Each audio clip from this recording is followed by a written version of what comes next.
So, since Roe versus Wade was overturned, we still continue to see many women dealing with crisis pregnancies that are considering abortion. You just never know what's going to come through the door. There's women dealing with different situations and no support, and they just automatically assume that their only option is to terminate their pregnancy. Now that the laws, have changed, I feel like women are getting more desperate. Women that are have no hope, so they're going to seek these other ways for abortion. Abortion is still going on. Like just last week, we have 3 ladies that were abortion minded, and it is still happening. And we need to be reaching out to these women, and we need to be seeking them so they know that there's more options, that abortion is not the solution. I feel like women are now more abortive. They have the mentality of seeking or finding a way to get an abortion. People can still get the pill through the mail, and we don't know where it's coming from. There's 100 places where they can access money to go and have an abortion, and we've had one that went to Colorado. They paid for her flight, her hotel, Uber Eats, her child care, everything possible they paid for. There's no end to it. And they're reporting that we're seeing a lot of Texas women up in Kansas, so we know that it's going on. I counsel women that are abortion minded whenever they meet me, but it's getting a little bit harder every time because their hearts are more hardened, and the society and social media and everything is just telling them the opposite. Now, like kids are a burden, or they're a struggle, or you're not ready, or you have this whole life ahead of you, it's your body, all of these things that we listen to. And since now the abortion pill is so available through mail and stuff like that, then I don't know, I feel like they got a little bit more numbed about the real consequences of abortion, or that there is a real life in that baby. So it's getting harder. It's a struggle, but still we do, and still we counsel them, and still we love them, and we're always there, whatever we can help. I think my biggest challenge is the babies that I'm not able to save. It's hard, sorry. I had a case of a 13-year-old girl who ended up aborting. And when she left, I broke down. I'm sorry. And I still think of that baby till this day. So I think that's the most challenging thing, is when you're not able to save the baby. You feel like you have in your hands the life of this baby, and you're like the last chance of that baby to live.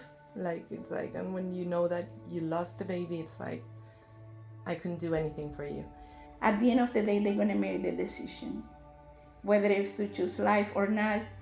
But when I know that they choose the abortion, and I have the picture and I saw the baby, it's very hard. So I have to just take it to Jesus, because I cannot keep this with me. The hardest challenge I believe that we face in the community is not the way of thinking. Sometimes their way of thinking is, this is the fastest thing for me to do. This is the better thing for me to do, is, hurry up and get an abortion and just get it over with. But once we counsel them, we let them see that that is not the best way. That is not the correct choice. We, let them see what a miracle that God has given them, because a baby is a precious life. And they don't see that at the moment. At the moment, they're scared. They don't know what to do. They just see no other options. And you have to let them know that there's so many different ways that it could turn out. And it could turn out to be a beautiful, wonderful thing. Recently had a client come by and see us in December. She came in with her 9-month-old baby. She looked sad. She looked, distressed. And she recently found out she was pregnant. She took a test at home, and she said that she found out her partner had been unfaithful to her, and she felt like she couldn't continue with the pregnancy. And she kept saying that she has a little one. How is she going to be pregnant and have another one? And, we encouraged her to look at life differently. When she saw the baby, that made her decide to choose life. She felt like she could not terminate the pregnancy. I think it's the heartbeat, seeing that flicker just go. I mean, it makes anyone realize that's life. I think it's the image of the baby and to see that the baby has a heartbeat. Just knowing that baby's there. I think that's what changes their mind. And then giving them that time to look at that. Because, you know, even if they don't want to look at it, and then they spend some time and you're relaxed, and it changes their mind. It's not changing their minds, it's more like changing their hearts, because that's where the truth lies. Because the mind can, you know, be fed of all these lies that the world says, and even though they don't know it, they already love that baby very, very deep in their hearts, and just knowing that there is life inside of them and that baby's growing and that's their baby, they kind of start coming out of it, like seeing it in another perspective, not the negativity of the world. And then obviously seeing the ultrasound, that's the best part. They go like, no, wait, there is life in there. That's my kid. I'm not gonna hurt that baby. Even if they're going through a very hard situation, they choose life, and that's when we are there. Like that's when we really, that's our job, right? When they choose life, and be there for them and reassure them and walk with them and give them everything they need. And yeah, that's our word, that's our promise, and we keep it till the end. If the Blue Blossom Pregnancy Centers wouldn't be around, I feel like more women would lean more towards having an abortion. They wouldn't have the encouragement that we give them here, the support, or the ability to see their baby, because a lot of them don't think that they're further along than what they are. You know, some of them expect to be 4 to 5 weeks pregnant, and then I scan them and they end up being 7 to 8 weeks pregnant. They get to see the baby, they get to see the heartbeat. So I feel like they wouldn't be able to see that. I had a call like 3 weeks ago, and it was this lady, and she was looking for an abortion. When I asked her, why are you looking for an abortion? She said that she was not happy and it was a mistake, and that she wants to get rid of the baby. When she came for the ultrasound, she was very sad. She said that the father of the baby was not going to be there for her, that she found out that he was married, and then that he didn't want to do anything with the baby or anything. And we did the ultrasound with Janesh.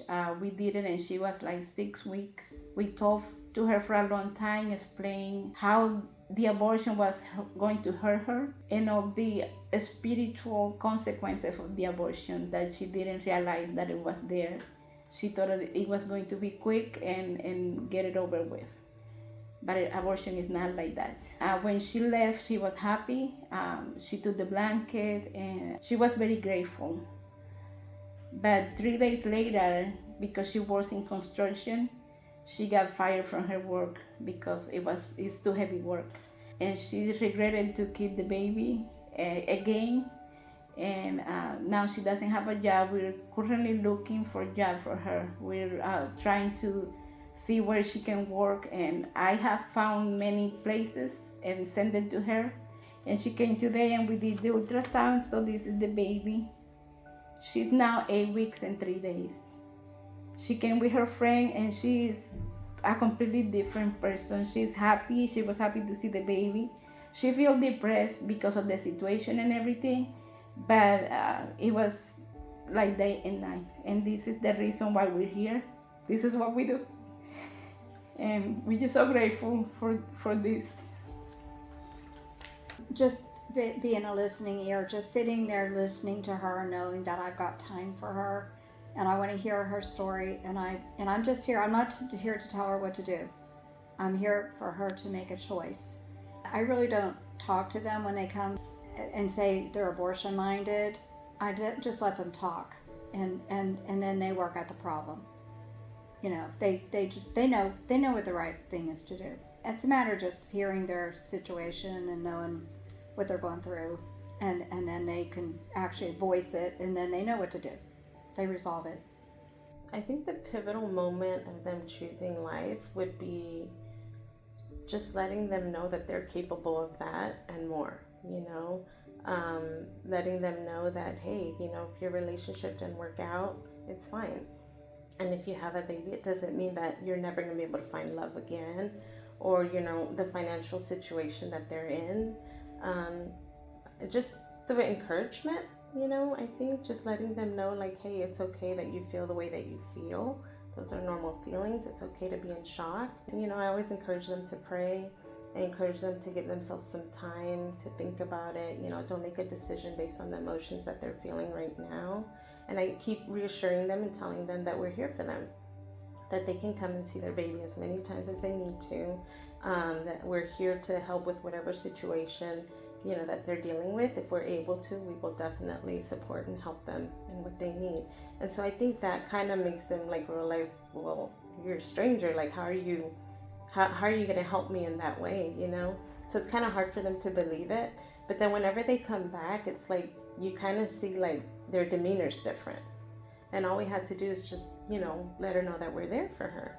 When they come here, we provide that big emotional support. Even if we just give them a bag of diapers or a crib or anything, just seeing the face and seeing that you're alleviating some kind of situation, a little something, is just a little drop of water in maybe in a desert, but for them it's amazing. So every lady that comes here has my phone number, so they call me if they need anything. It doesn't matter the day, the time, or anything. Whatever they need me, however they need me, I just pray to be able to help them. Sometimes they don't have the car to come over here, they don't have gas, or this is far from them.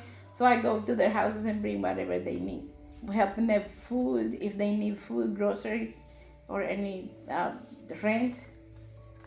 I ask Christine, but not me, but yeah, I get it for them, yes.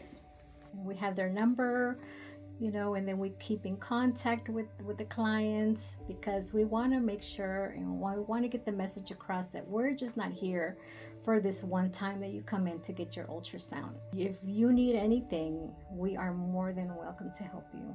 If we are not here, I think that, of course, it's God who's doing the work, but we're here just to help them see that there's another option to abortion. And that there is hope, and that we can help in any way that we can. I think that Jesus needs to be in every heart. And every morning before I come to work, I try to go to Mass, and I just pray to God for every woman that is going to cross this door, and for them to know the love of Jesus, because that will change everything. We just take them under our care and know that they know that we care and we're there for them. And I think that makes a whole lot of difference. We're just not just saving one baby, we're saving generations from that baby. It's just not one. So even one life saved is very precious. And if we wouldn't be here, I don't know how many babies we've saved, all those babies wouldn't exist. So that's just the one reason that we need to exist, even if just for one life. But I know we've saved several babies. And I know we're going to keep saving several babies, because that's what we're here for. So if we wouldn't exist, then those lives wouldn't exist. And I think those lives have a purpose, and there's somebody. And one day we'll see what we did, or the good that we did. The babies we get to save gives me the biggest joy. Yeah. Especially when they send you pictures, you know, and you see them, and then they send you more pictures when they're 3-4 years old, and you're like, wow. Like, it was because of what I said to them, obviously, that encouraged them to continue their pregnancy. And they're like, wow, you know, there's no way I could live without my baby, you know? So that's when you're like, wow, I did something good, you know? I was there for her, and you know, to encourage her, to help her, and now she gets to see her baby grow up. Even though abortion is illegal here in Texas, we are very much needed. Everybody's help is needed. Yeah, please support us, because we need you. If not, we're not able to be here. It's as simple as that. I'm glad that, you know, we have great donors that are able to continue to provide the funds so that we can continue to give these women the services that they need. And a lot of them are very grateful. They're like, wow, it's all free. And we're like, yes, it's all free. And they're like, oh my gosh, thank you so much for what you do. I was lost. I didn't know where to go. I found out I'm pregnant. You know, I don't have insurance, because a lot of them don't have insurance. So they're amazed that it's all free and that we're able to, give them what we do here.